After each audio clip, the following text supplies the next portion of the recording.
মা মন চাচ্ছে চা খায় জিভা টিভা পুড়ে আলাইছে, এটা কইতেছে রে ভাই। তো আমি তো জিভা উড়ে আলাইছি, এত গরম ছিল চা, এত সুন্দর চা কার না ভালো লাগে।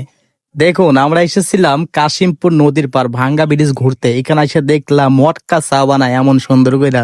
এরকম চা আমার বাপের জন্ম খাই নেই। তো আপনারা কে কে খেয়েছিলেন কমেন্টে জানাবেন। তো এগুলো চা বানায় রে ভাই এত আইটেম দিয়া, আমি তো একটু দেখতেছিলাম আর ভিডিও করতেছিলাম যে এরা এত কিছু দিতেছে, যে এত কিছু দেওয়ার বড় এটা দিতেছে, এটা বড় কথা না, বড় কথা হচ্ছে এটা শিখলো কিভাবে যে এরকম করে চা বানাতে হয়। তো এরকম চা আমি এই ঢাকার মধ্যে কোথাও দেখি নাই, শুধুমাত্র এই কাশিমপুরে গিয়ে দেখলাম যে এরকম চা বানাইতেছে। লোকটা তেমন দেখে অভিজ্ঞতা মনে হয় না, এখানে মনে হয় হাজার হাজার লোক এর কাছে যা চা খায়। তো এটা নতুন অভিজ্ঞতা, মা মন চাচ্ছে চা খায় জিভা টিভা পুড়ে আলাইছে, এটা কইতেছে রে ভাই। তো আমি তো জিভা উড়ে আলাইছি, এত গরম ছিল চাটা, তো আমারও জিভা পুড়ে গিয়েছিল। তো আমাদের এখানে আসা নতুন একটা অভিজ্ঞতা যে চামচ দিয়ে চা খাওয়া। হুজুর বলতেছে যে চামচ দিয়ে চা খাইতেছি, নতুন এক অভিজ্ঞতা। তো আমিও প্রথমবারের মতো বুঝতেছিলাম না যে এত গরম হবে, তো আমার ধারণার বাইরে গরম ছিল।